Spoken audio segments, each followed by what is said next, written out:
15 సంవత్సరాల అనుభవం ఆంధ్ర, తెలంగాణ, కర్ణాటక, తమిళనాడులో లక్షల మంది నమ్మకమైన కస్టమర్ల సంతోషాలకు నిలయమైన మీ నివాసానికి అందమైన చిరునామా. Now coming to the point of Harihara Veeramallu, Yes, sir. how you are enjoying the films or result? Result we are enjoying the result అన్నా కూడా ఒక ఫస్ట్ ఒక 4-5 years మన అనుకున్న ప్రాజెక్ట్ బయటకు వచ్చిన సంతోషం ఉంది. దాని తర్వాత ఇంకా ఇట్స్ నాట్ ఓవర్, ఇంకా మనం ప్రమోషన్స్ చేస్తూనే ఉన్నాము. ఆ సంతోషం అనేటువంటి రిజల్ట్ రిలీజ్ వరకు ఒక part, after release another part, after release another part. ఇంకా మనం హిందీలోకి రీచ్ అవ్వాలి, ఇంకా ఇండియా మొత్తం రీచ్ అవ్వాలి, ఇంకా వర్క్ చేస్తూనే ఉన్నాం, ఇంకా రీచ్ అవ్వాలి. ఏ లాంగ్వేజ్ లో రీచ్ అవ్వాల్సింది? హిందీలోకి ఆల్రెడీ రిలీజ్ అయింది కానీ బట్ తెలుగు వెర్షన్ రిలీజ్ అయింది. తెలుగు వర్షన్ రిలీజ్ అయింది. So Hindi version next week plan చేస్తున్నాము. సో దానికోసం ఆ వర్క్ మనకి జరుగుతూనే ఉంది. సో ఇంకా దీని రిజల్ట్ అనేది పెద్దగా ఎక్స్పెక్ట్ చేస్తున్నాను నేను. అంటే ఇది ఒక పాన్ ఇండియా కంటెంట్ కూడా పాన్ ఇండియా ఇది కాబట్టి expecting big result in north belt. How about the other languages ఎలా ఉంది? అందరు బాగా రిసీవ్ చేసుకున్నారు sir, especially Tamil Nadu and other states లో they liked the second half so much. అక్కడ స్టోరీ బాగా చూసారు అండ్ క్లైమాక్స్ ఇది Aurangzeb and hero meeting connect అయ్యారు. చాలా మంది సడన్ గా వాళ్ళిద్దరు మీట్ అవుతారు మేము ఎక్స్పెక్ట్ చేయలేదు. అక్కడ వాళ్ళిద్దరు క్లిఫ్ యాంగిల్ లో మీరు సినిమా ఫినిష్ చేసిన ఆశ్చర్యంగా ఉందని ఎక్స్పెక్ట్ చేసి పార్ట్ 2 ఎలా ఉంటుంది చాలా మంది ఫోన్లు చేశారు. అండ్ లాస్ట్ ఆ ఫైట్ పవన్ సార్ చేసిన ఫైట్ ఒక ట్రాన్స్ లోకి వెళ్ళిపోయారు. సో అన్ని ఇన్నర్ ఒకే రెస్పాన్స్ మనకి.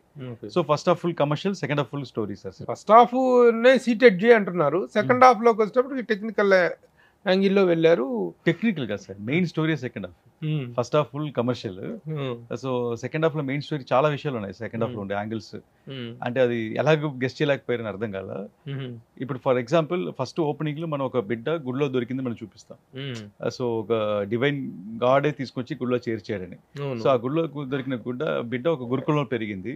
సెకండ్ హాఫ్ లో వచ్చేటప్పుడు ఆ టైంలో మొఘల్స్ చూస్తే ఫస్ట్ హాఫ్ లో నుంచి ఒక్కొక్క కింగ్ ని డెస్ట్రాయ్ చేసుకుంటూ వస్తారు.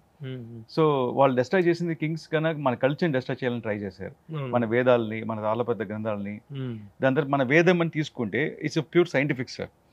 మన వాస్తు శాస్త్ర, ఖగోళ శాస్త్ర, భూగోళ శాస్త్ర మొత్తం మన ఇవన్నీ డెస్ట్రాయ్ చేస్తే మనకి కల్చర్ అనేది ఉండదు, మనకి నాలెడ్జ్ ఉండదు. సో ఈ నాలెడ్జ్ ని డిస్ట్రాయ్ చేయకూడదని హీరో ఫైట్ చేస్తున్నారు. సో ఇవన్నీ హీరో ముందే ఆయన చదివేసి ఈ బికమ్ వన్ వేద. అందువల్ల తను వెళ్ళే దారిలో ఒక జంగిల్లో కూడా ఒక అనిమల్స్ అహింస చేయకూడదని, సో అని ఒకటి అవాయిడ్ చేస్తారు. దాంతో you can predict land slide. And also ఒక ముస్లిం విలేజ్ లో ప్రామిస్ చేస్తాడు మీకు రెయిన్ వస్తుంది ప్రే చేయండి అని.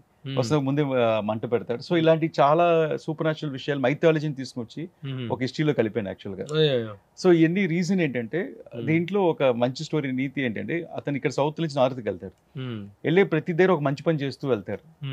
సో ప్యూర్లీ బికాస్ ఆఫ్ ఆ టైం తీసుకుంటే ఆ టైంలో చాలా రియల్ స్టోరీ జరిగింది మొఘల్స్ లో. హౌ మొఘల్స్ వచ్చి మన ఇండియాలో ఒక్కొక్క ఊరికి డివైడ్ చేశారు. ఫర్ ఎగ్జాంపుల్ తమిళనాడు వెళ్ళి మధురలో ఒక టెంపుల్ కొడితే ఛత్రపతి శివాజీ వచ్చి ఆ శివలింగాన్ని కాపాడాడు.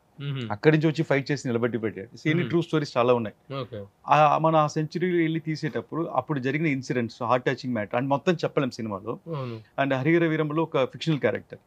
సో ఈ క్యారెక్టర్ మళ్ళీ మొత్తం చేతి డాక్యుమెంటరీ అయిపోద్ది, టెంపుల్స్ అని గుడీస్ అని ఏం చెప్తే. సో ఈ జర్నీలో ఎలాగో ఒక న్యాచురల్ గా ఒక కామన్ మ్యాన్ పాయింట్ ఆఫ్ వ్యూలో ఇది చూస్తే ఎలా అతను అద్దుకుంటాడు అనేది చౌకీదాన ఫైట్ లో తిరిగి కొట్టాడు హీరో అనేది ఒక దగ్గర పెట్టాం మనం. ఒక 18 minutes ఎపిసోడ్ పెట్టాం. సో ఇది చెప్పుకుంటూ అండర్ కరెంట్ లో దాన్ని తీసుకెళ్లి ఫ్లో లో పెట్టాం. పెట్టి మళ్ళీ వాళ్ళిద్దరు మీటింగ్ పాయింట్ అంటే క్లైమాక్స్ క్లిఫ్ హ్యాంగర్ లో నేచర్ కి నువ్వు హిందూ ముస్లిం అని తెలియదు. సో వాళ్ళిద్దరు హ్యాండ్ బ్యాలెన్స్ లో మీట్ ఉంటారు, చేయి తీసి ఇద్దరు ఎగిరిపోతారు.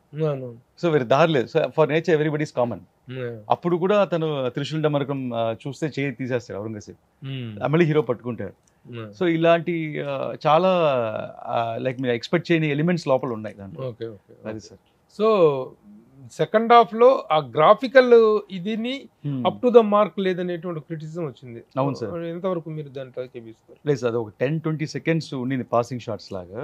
ఇట్స్ ఉంటే కూడా సినిమా అఫెక్ట్ లేదు, లేని కూడా అఫెక్ట్ లేదు. ఇంకొక చిన్న నాకు కూడా వచ్చినటువంటి ఒక ఇది చెప్తాను, చెప్పండి సార్. మీరు మా అభిప్రాయంతో మీరే కేపించాలని లేదు.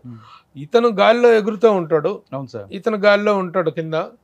ఇద్దరు ఒకసారి ల్యాండ్ అయిన తర్వాత ఒక చిన్న ఛాలెంజింగ్ విసురుకున్న తర్వాత తీసుకొని సీయో అని అంటే అది నెక్స్ట్ ఎపిసోడ్ మంచి లీడ్ అయి ఉండేదేమో. నాకు అబ్రప్ట్ ఎండింగ్ అనిపించిందా అనే ఫీలింగ్ ఒకటి కలిగింది. ఆల్రెడీ ఫైట్ అయిపోయింది సార్. వాళ్ళ fight idea with those people but with the challenge. అదే సార్ ఛాలెంజ్ వెర్బల్ పార్ట్ ఒకటి కరెక్ట్ గా అన్నారు సార్. అంటే ఇక్కడ వారు man to man war ideology war. So ideology war మనం కథగా తీసుకున్నాం, కథ పాయింట్ ఆఫ్ వెళ్ళాము మ్యాన్ టు మ్యాన్ వార్ కన్నా. సో ఈజ్ ఎంపరర్, ఒక ఎంపరర్ ఒక కామన్ మ్యాన్ ఫైట్ చేస్తున్నారు. సో ఆ మ్యాన్ టు మ్యాన్ ఫైట్ అనేది మన పార్ట్ 2 లో పెడుతున్నాం. ఇప్పుడు మళ్ళీ మ్యాన్ టు మ్యాన్ ఫైట్ పెడితే ఎవరు గెలిచారు ఎవరు ఓడిపోయారు అనేది ఒక సస్పెన్స్ లో ఉండాలని పార్ట్ 2 తీసుకెళ్ళాము. సుమన్ టీవీలో మీ పర్సనల్ అండ్ బిజినెస్ ప్రమోషన్స్ కోసం కింది నెంబర్ కి కాంటాక్ట్ చేయండి.